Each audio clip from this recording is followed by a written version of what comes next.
Welcome back friend, मैं Raman dot के are waste लेकर आया हूं आज आपके लिए आइसोमर का नया टॉपिक, जिसमें हम लोग पढ़ेंगे कॉन्फॉर्मेशनल आइसोमर। अभी तक हम लोगों ने स्टीरियो आइसोमर और स्ट्रक्चरल आइसोमर, जिसे हम चैन आइसोमर या फिर न्यूक्लियर आइसोमर के नाम से जानते हैं, ये सारे टॉपिक कवर कर लिए। तो ये चैप्टर में, ये टॉपिक में हम लोग देखेंगे कैसे कन्फर्मेशन आइसोमर का सिंथेसिस होता है, कौन कौन से इसके एलिमेंट्स है ना। एलिमेंट्स करने का मतलब इंटिटीज, कंपोनेंट्स इसके कौन कौन से हैं। तो सबसे पहला पॉइंट जो आता है वो है कन्फर्मेशनल आइसोमर, मतलब कि एक ऐसा स्ट्रक्चर जिसका arrangements of atom around carbon carbon bond है ना, कार्बन कार्बन बॉन्ड के जो अगल बगल अटैच एटम से या ग्रुप्स हैं, इसका अरेंजमेंट में डिफरेंस आना। तो मान लीजिए एक एटम्स इरेक्ट है, मतलब कि इसका अगर ऐसा पोजीशन है, दिस वे पोजीशन कैसा है, ऐसा, इसका हेड रीजन ऊपर है, टेल रीजन नीचे है, तो इसका अरेंजमेंट अगर इस प्रकार हो जाता है तो ये एक दूसरे का कन्फर्मेशनल आइसोमेरिज्म कहलाएगा। क्या कहलाएगा? Conformational isomerism. मान लीजिए एक राइट तरफ जा रहा है, दूसरा लेफ्ट तरफ जाए, तो ये क्या कहलाएगा? एक दूसरे का कन्फर्मेशनल आइसोमेरिज्म। तो इसी टॉपिक को एक इस लेसन में कवर करेंगे, लेकिन यहां पे कंडीशन ये है, कार्बन सिग्मा बॉन्ड कार्बन से एसोसिएटेड एटम्स का बात होगा, है ना। तो ये टॉपिक यहां पे है। तो देखिए, सबसे पहले जो यहां पे हम पढ़ने वाले हैं वो है it is formed by the rotation around carbon bond carbon atom. तो सब अब यहां पे एक सवाल है, an alkane can have infinite numbers of conformational isomer. एक अल्केन जो स्ट्रक्चर है, इसके पास इनफिनाइट है, अनंत है, जिसमें आप इसके स्ट्रक्चर कभी हाइड्रोजन इधर लगा देंगे, कभी हाइड्रोजन इधर लगा देंगे। फॉर एग्जांपल, एक अल्केन का जनरल फॉर्मूला क्या होता है? तो अल्केन का जनरल फॉर्मूला आपको मालूम है, तो इसके आंसर कमेंट सेक्शन में दीजिए, जिसमें क्या होगा, C11 का इस्तेमाल करके आपको अल्केन का फैमिली नेम बताना है, मेंबर्स नेम बताना है। अल्केन फैमिली में C11 होगा, इसका फॉर्मूला बताना है, कितना होगा। तो आई थिंक इसका आंसर क्या होगा, कमेंट सेक्शन में जरूर बताइए। तो यहां पे देखिए हाइड्रोजन है, हाइड्रोजन कार्बन से एसोसिएटेड है, तो इसमें infinite numbers of isomer synthesis किया जा सकता है। दूसरा पॉइंट, कन्फर्मर्स डिफर स्लाइटली इन एनर्जी। क्या है? सिर्फ एनर्जी ऑर्डर में थोड़ा सा डिफरेंस है, क्योंकि मॉलिक्यूल तो सेम है, सिर्फ इसके ओरिएंटेशन अलाइनमेंट में डिफरेंस है। कोई फॉर आपकी तरफ आ रहा है रोटेटिंग टुवर्ड्स यू, और या फिर मेरी तरफ आ रहा है इनवर्ड, तो एक आउटवर्ड जाए या इनवर्ड आए, तो ये एक दूसरे का क्या हो गया, conformational isomerism. The main structure work was done by Newman and शॉहर्स। मतलब जो कॉन्फॉर्मेशनल आइसोमेरिज्म का कॉन्सेप्ट था, ये दो वैज्ञानिक ने मिलकर ये कॉन्सेप्ट को इलस्ट्रेट किया, आगे में पोस्टुलेट्स किए। तो जब कभी भी आपका नाम पूछा जाएगा कि कौन से दो लोग थे जिन्होंने ये कॉन्सेप्ट को दिया, तो नाम क्या लिखोगे? शॉहर्स एंड न्यूमैन। अब अगला पॉइंट आता है, conformers are the slightly different energy. जैसे कि आपको बताया गया था कि जो कॉन्फॉर्मर्स होते हैं उसके एनर्जी में हल्का सा डिफरेंस है, क्योंकि एक का ओरिएंटेशन क्लॉकवाइज, दूसरे का एंटी क्लॉकवाइज, एक फॉरवर्ड दूसरा बैकवर्ड, एक इनवर्ड दूसरा आउटवर्ड, है ना, एक राइट पोजीशन दूसरा लेफ्ट पोजीशन। तो ये वाला कन्फर्मर आइसोमर है, तो दोनों के ओरिएंटेशन और अलाइनमेंट में अगर पोजीशन में चेंजेस आ रहा है, डायरेक्शन में चेंजेस आ रहा है, तो कुछ ना कुछ एनर्जी और मैग्नीट्यूड में तो चेंजेस आएगी ना। तो इसी कारण से वहां पे जो एनर्जी में चेंज आ रहा है, उस एनर्जी के कारण जो स्ट्रक्चर बनता है, उस स्ट्रक्चर को CI बोलते हैं, कन्फर्मर आइसोमर। तो ये स्ट्रक्चर एनर्जी के कारण क्या होता है, so the conformers cannot be separated. तो छोटा सा एनर्जी है, तो इसको आसानी से सेपरेट करना सिंपल मेथड से नॉट पॉसिबल। इसके लिए आपको कन्फर्मेटरी एनालिसिस करना पड़ेगा, थोड़ा टफ लेवल का, जैसे कि रमन स्पेक्ट्रोस्कोपी का आप इस्तेमाल कर सकते हो, लेकिन प्राइमरी फेज में आप नहीं कर सकते। आगे चलते हैं, जैसे कि एक टॉपिक पहले, अभी इससे पहले वाला स्लाइड में मैंने लिखा था कि अगर आप मान लीजिए एक फिगर ऐसे है सपोज, और इसके ये स्ट्रक्चर है, तो कैप का पोजीशन किधर है? लेफ्ट साइड, इसका पोजीशन किधर है? Right side. तो ये यहाँ पे 180 डिग्री, इसको 60 डिग्री रोटेट करेंगे, तो फाइनली जब 360 डिग्री रोटेट होगा, यहां से ऐसे गया ये रोटेट करके, तो 180 यहां पे आया। लेफ्ट वाला राइट में गैप आ गया, और फिर से एक बार गया तो 360 डिग्री जब कभी किसी चीज का रोटेशन होता है तो वो अपने इनिशियल पोजीशन पे वापस आ जाता है ना। तो यहां पे बोला जा रहा है इन स्टैक कॉन्फ़िगरेशन, तो टोटल कॉन्फॉर्मेशन का 2 स्टेप, 2 टाइप का कॉन्फॉर्मेशन, एक है स्टैक्ड जिसको स्ट्रैक्ड, और दूसरा होता है इक्लिप्स्ड। दूसरा क्या होता है? इक्लिप्स्ड। तो staggered configuration hydrogen bond carbon bond hydrogen, तो ये वाला 60 डिग्री का वैल्यू कवर करता है, जबकि इक्लिप्स्ड वाला लेस देन 10% विद 60, मतलब कितना डिग्री पे रहेगा? 60 में 10 डिग्री माइनस करेंगे तो कितना हुआ? तो इक्लिप्स का वैल्यू कितना होता है? 50 डिग्री के आसपास। स्ट्रैक्ड वाला जो होता है मोर स्टेबल होता है, क्योंकि ये 60 डिग्री कंप्लीट 60 डिग्री पे स्टेबल हो गया। 60 का जस्ट मल्टीपल क्या होता है? यस, 120 पे स्टेबल होगा, 180 पे स्टेबल होगा, 360 पे स्टेबल होगा, लेकिन इसके बीच का एंगल आ गया तो वहां पे रिएक्टिविटी हो जाएगा। तो इसीलिए यहां पे लिखा गया है staggered is more stable and less reactive than eclipsed structure. तो ये सारे पॉइंट्स आपको मेमोराइज करने, तो आपने कमेंट सेक्शन में आंसर दिया, क्या पूछा था मैंने? C10 जो आपको दिया गया था, इसका अल्केन में क्या नाम होगा? तो C10H22 ना डेकेन, है ना। तो आप अल्केन अल्कीन वाला जस्ट अल्केन है तो डबल +2, अल्कीन है तो डबल, जस्ट अल्काइन है तो डबल -2, और अल्काइल है तो -1। तो इस तरीके से आपको आंसर देने हैं और प्रैक्टिस करने हैं।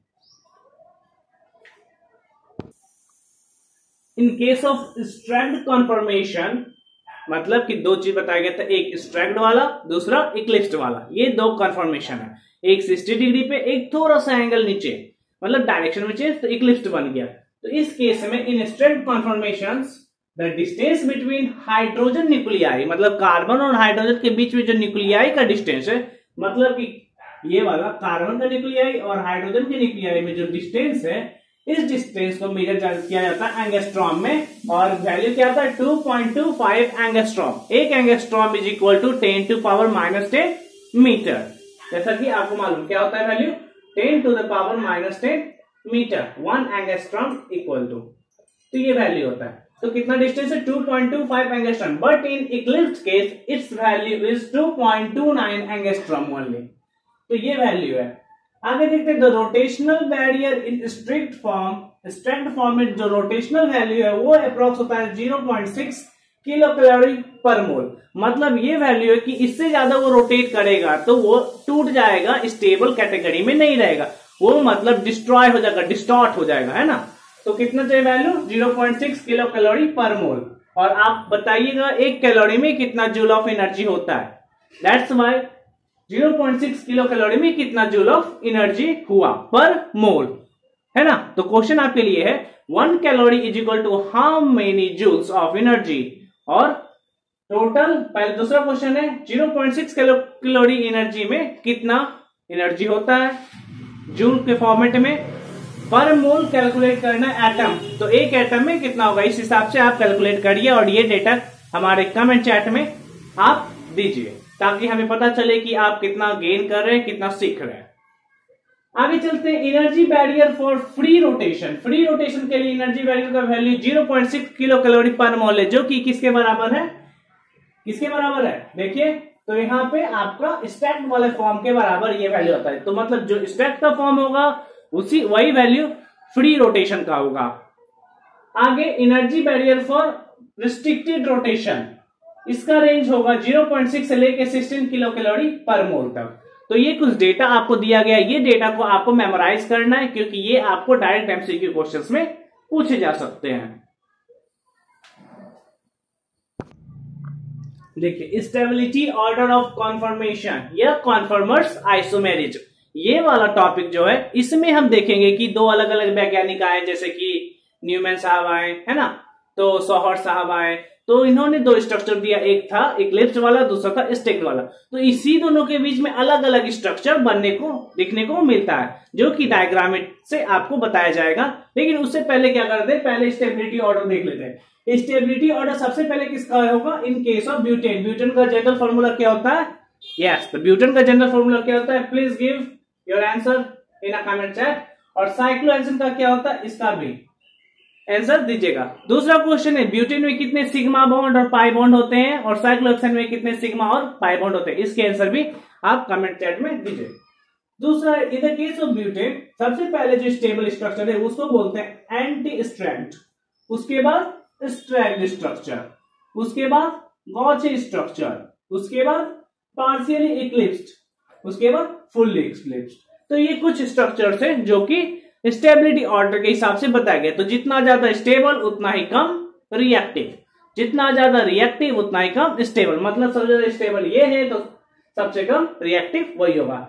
चलिए, इन द केस ऑफ दूसरा स्ट्रक्चर बनता है in the case of cyclohexane, मतलब रिंग वाला स्ट्रक्चर में ऊपर वाला जो था ये ओपन स्ट्रक्चर था, नीचे वाला जो है रिंग स्ट्रक्चर है। तो इसमें सबसे जो स्टेबल होता है वो चेयर होता है, फिर ट्विस्ट बोट होता है, फिर बोट होता है और लास्ट में हाफ चेयर होता है। तो ये कैसे स्ट्रक्चर बनेगा तो उसको हम ड्रामेटिकली डायग्राम बना के आपको दिखाएंगे। यहां पे देखिए, यहाँ पे सबसे पहले हम लोग पढ़ेंगे न्यूमैन प्रोजेक्शंस। जो वैज्ञानिक आए थे उन्होंने अपने हिसाब से कंपाउंड्स का एक अरेंजमेंट दिया, एक पैटर्न डिजाइन किया कि कैसे इसका अलाइनमेंट होगा, कैसे इसका ओरिएंटेशन होगा। तो न्यूमैन के हिसाब से एक कंपाउंड दिया गया है, तो आपको मालूम है कुड यू आइडेंटिफाई, क्या आप आइडेंटिफाई कर सकते हो कि इसका जनरल फॉर्मूला क्या है इस मॉलिक्यूल का।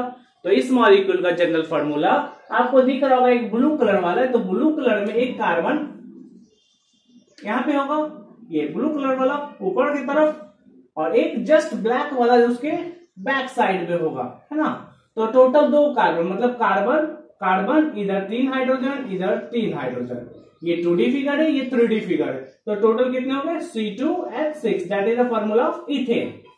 ये इथेन के फॉर्मूला और उसके न्यूमैन्स प्रोजेक्शन है। तो एक चक्र टाइप लग रहा है ना, जैसे आगे के 3D फिगर समझिए चरखा का, या फिर रथ का पहिया जो होता है जिसको अभिमन्यु ने अपने हाथों पे लिया था, है ना, महाभारत युद्ध काल के, या फिर चरखा या फिर व्हील आप बोल सकते हो। तो आगे की तरफ एक कार्बन, पीछे की तरफ एक कार्बन, तो टोटल C2H6 का ये फॉर्मूला लिया। तो यहाँ पे देखिए सारे अपने अपने, ये अगर सीधा लेते हैं तो ये वाला 180 डिग्री, ये वाला लाइन पूरा 180 डिग्री, इधर से भी 180 डिग्री। तो ये स्ट्रक्चर क्या कहलाएगा, स्टैग्ड फॉर्म। जबकि एक थोड़ा सा एंगल का डिफरेंस होगा तो क्या कहलाएगा, इक्लिप्स्ड फॉर्म। इक्लिप्स्ड मतलब जैसे कि आप ये देख रहे हो कि सोलर इक्लिप्स और लूनर इक्लिप्स, इसमें क्या होता है तीनों लगभग एक दूसरे के आमने सामने आ जाते हैं, तो इक्लिप्स फॉर्म होता है। जब सूरज, है ना, सूरज पृथ्वी और चांद एक लाइन में आ जाए तो इक्लिप्स का फॉर्मेशन होता है, कभी सोलर इक्लिप्स तो कभी लूनर इक्लिप्स, कभी सूर्य ग्रहण तो कभी चंद्र ग्रहण। तो similarly in the case of Eclipse एक दूसरे के ऊपर ओवरलैप हो जाता है, थोड़ा सा डिफरेंस रहता है, जिसलिए इसका वैल्यू 50 डिग्री पे आता है, इसका 60 डिग्री पे आता है ना। ये दोनों के बीच में एंगल जो है वो 60 डिग्री का है, इसके बीच में कितना है 60 डिग्री का है, और इसके बीच में कितना है 60 डिग्री। टोटल देखिए 180 हो गया, लेकिन यहां से यहां तक का वैल्यू 50 डिग्री और ब्लू वाला से ब्लू वाला का वैल्यू 60 डिग्री। तो इस प्रकार ये कंपोनेंट बनते हैं। अब हम लोग ये न्यूमैन्स प्रोजेक्शन के बाद अब हम लोग सॉहर्स प्रोजेक्शन इसी फॉर्मूला पे देखेंगे कैसे वो बनता है। In the case of सॉहर्स structure या सॉहर्स प्रोजेक्शन, है ना, इसमें इथेन का ही फॉर्मूला इस्तेमाल हमने किया है। किसका इस्तेमाल किया है, C2H6 का। यहां पे देखिए ये कार्बन के पास हाइड्रोजन है, लेकिन यहाँ पे दोनों के बीच में डिस्टेंस ज्यादा है ना, 60 डिग्री पे अलाइनमेंट, लेकिन यहाँ पे देखिए डिस्टेंस कम है। तो ये एक स्ट्रक्चर स्ट्रैक्ट कहलाया, दूसरा इक्लिप्स, स्ट्रैक्ट फॉर्म और इक्लिप्स्ड फॉर्म। देखिए यहाँ पे एंगल्स कम हो गए, यहाँ पे एंगल्स ज्यादा है। दोनों हाइड्रोजन के बीच में डिफरेंसेस ऑफ स्पेसेस के कारण, इंटरमॉलिक्यूलर स्पेसेस के कारण एक स्ट्रैक्ट बना, दूसरा इक्लिप्स्ड बना, है ना। तो इस प्रकार से न्यूमैन और सॉहर्स प्रोजेक्शन की कहानियां हमने आपके सामने प्रस्तुत किया। अब हम लोग देखेंगे कैसे एक कंपाउंड जैसे कि ब्यूटेन और साइक्लोहेक्सेन का इस्तेमाल करके अलग अलग स्टैग्ड एंटी स्टैग्ड स्ट्रक्चर का सिंथेसिस करेंगे। देखिए सबसे पहले यहाँ पे फॉर्मूला मैंने लिया, ये ब्यूटेन वाला स्ट्रक्चर है, और इस ब्यूटेन वाला स्ट्रक्चर में सबसे पहले आप एक तरफ CH3, एक तरफ हाइड्रोजन और एक तरफ हाइड्रोजन ब्लैक मार्क से आपको दिख रहा है, जो कि ये किसका प्रोजेक्शन है, सॉहर्स या फिर न्यूमैन का? तो आप बताएंगे ये किसका है, तो ये न्यूमैन वाले प्रोजेक्शन का है ना, सॉहर्स वाला नहीं। तो न्यूमैन में आपको दिखेगा स्टैग्ड, इक्लिप्स्ड, गॉक्चे, एंटी इक्लिप्स। तो यहाँ पे देखेंगे सबसे पहले स्ट्रक्चर में हाइड्रोजन हाइड्रोजन और CH3 है, और इसके जस्ट अपोजिट तो इसको एंटी बोलेंगे। जैसे एक कम सिर, जैसे आप ट्रेन के बर्थ में होते हैं, छोटा सा होता है ना, तो एक का सिर है, दूसरे का पैर है, ठीक। तो सिमिलरली यहाँ पे ये स्ट्रक्चर आपको देखने को मिलता है। तो हाइड्रोजन हाइड्रोजन यहाँ पे CH3 कर देते हैं, that is a minor mistake. तो एक का सर इधर हुआ, दूसरे का सर इधर हुआ, एक का पैर इधर हुआ, दूसरे का पैर उधर, मतलब कि अपोजिट, एक राइट जाएगा तो दूसरा लेफ्ट जाएगा। तो ये स्ट्रक्चर कहलाएगा एंटी स्ट्रक्चर, मतलब एक दूसरे का विरोधाभास है ना, विरोधाभास। मतलब आप सही, एक भाई प्लस है, दूसरा भाई माइनस है, दूसरा माइनस है, पहला प्लस है। दूसरा अगर 60 डिग्री का रोटेशन करते हैं तो ये वाला यहाँ पे आ जाएगा, और ये स्ट्रक्चर कहलाएगा पार्शियली इक्लिप्स्ड। कंप्लीट में एक दूसरे के ऊपर ओवरलैप नहीं हुआ, सोलर इक्लिप्स और लूनर इक्लिप्स का फिगर नहीं बना है। ये थोड़ा सा 10 एंगल डिस्टेंस पे है, 10 डिग्री वैल्यू डिफरेंस कर रहा है, तो इसलिए पार्शियली इक्लिप्स्ड स्ट्रक्चर। और 60 डिग्री रोटेशन अगर इसका कर देते हैं तो ये स्ट्रक्चर बनेगा, जिसे हम गॉचे और स्टैग्ड स्ट्रक्चर के नाम से जानते हैं। फिर कर देते हैं तो फुल्ली इक्लिप्स्ड। अब ये एक दूसरे के ऊपर कॉन्साइड कर गया, क्या कर गया, कॉन्साइड कर गया, ओवरलैप हो गया। This is the overlapping structure, that's called fully eclipsed. यहाँ पे उसके बाद फिर 60 डिग्री के बाद ये स्ट्रक्चर बनेगा, और इसे हम गॉचे नाम दे देंगे। यहाँ पे गॉचे था, यहाँ पे गॉचे स्टैग्ड था, और फाइनली लास्ट में इक्लिप्स। तो और लास्ट इक्लिप्स के बाद अगर 60 डिग्री फिर से करते हैं तो सेम स्ट्रक्चर आपको मिलेगा। जब कभी भी 360 डिग्री का रोटेशन होगा, same figure, the initial figure, you will get the final result, that's why it is called, जहां से शुरू किए थे वहीं पे आ गए। इसीलिए इथेन के कॉम्प्लेक्स कंपाउंड में आपका इनफाइनाइट नंबर ऑफ स्ट्रक्चर बन सकता है। ये ब्रह्मांड अनंत है, जहां से शुरू करेंगे वहीं पे फिर पहुंच जाएंगे। इसीलिए कंप्लीट साइकिल होने पे, मतलब 360 डिग्री साइकिल होने पे आप इनिशियल और फाइनल का सेम वैल्यू होता है। यहां पे देखिए साइक्लोहेक्सेन। साइक्लोहेक्सेन मतलब जिसका जनरल फॉर्मूला क्या होगा, हेक्सीन वाला होगा, मतलब CnH2 है, तो C6H12 वाला ये फॉर्मूला है। यहाँ पे अलग अलग कॉन्फॉर्मेशनल आइसोमर का इस्तेमाल किया गया है, एक अलग पैटर्न बनाया गया है, जिसमें चेयर जैसा ये दिखने में लग रहा है, इसलिए इसको चेयर स्ट्रक्चर बोलेंगे। ये बोट जैसा लगता है, अब एक्यूरेट चेयर मत खोजने लगना, क्योंकि एक्यूरेट नहीं, मिलता जुलता स्ट्रक्चर है ना, सम व्हाट मतलब कि मैच करता हो। जैसे कि मान लो किसी आदमी को देखे तो लगता है कि हाँ ये आदमी को पहले कभी देखा है, पता नहीं कहाँ देखा है ना, तो ऐसा मिलता जुलता स्ट्रक्चर। तो इसको बोलते हैं ट्विस्ट बोट। बोट को उलट दिया गया, आधा बोट को ट्विस्ट कर दिया गया, जैसे कि को आपका हाथ पकड़ के ट्विस्ट कर दे, है ना, मरोड़ दे, तो बोट को ट्विस्ट कर दिया गया। और ये लास्ट वाला है, आधा कुर्सी बना, आधा कुर्सी बना ही नहीं, गरीबों के घर में होता है ना। तो ये सारे स्ट्रक्चर साइक्लोहेक्सेन के बनाए गए, जो कि कन्फॉर्मर आइसोमेरिक के अंदर कंसीडर किए जाते हैं। तो आज के लेक्चर में इतना ही, मिलते हैं अगले वीडियो में अगले टॉपिक, अगले लेक्चर के साथ, जिसमें हम लोग पढ़ेंगे GOC2 का कॉन्सेप्ट। और ये GOC1 आज कंप्लीट होता है फाइनली। और मिलते हैं अगले वीडियो में GOC1 के नए टॉपिक के साथ, जिसमें हम लोग कवर करेंगे इलेक्ट्रोफाइल, न्यूक्लियोफाइल, है ना, carbocation, carbon and so on. तो जाइएगा कहीं मत, देखते रहिए हमारे वीडियो, और पुराने वीडियोस को भी देखते रहिए जो हमने अपलोड किया आपके लिए, ताकि आपका सारा डाउट क्लियर हो। और लाइक शेयर एंड सब्सक्राइब करते रहिए, ताकि आपके सपोर्ट के साथ साथ हम अपने आप को एस्टैब्लिश आपके सामने कर सकें, आपके डाउट को सॉल्व करने में आपकी हेल्प कर सकें। Thank you for the day.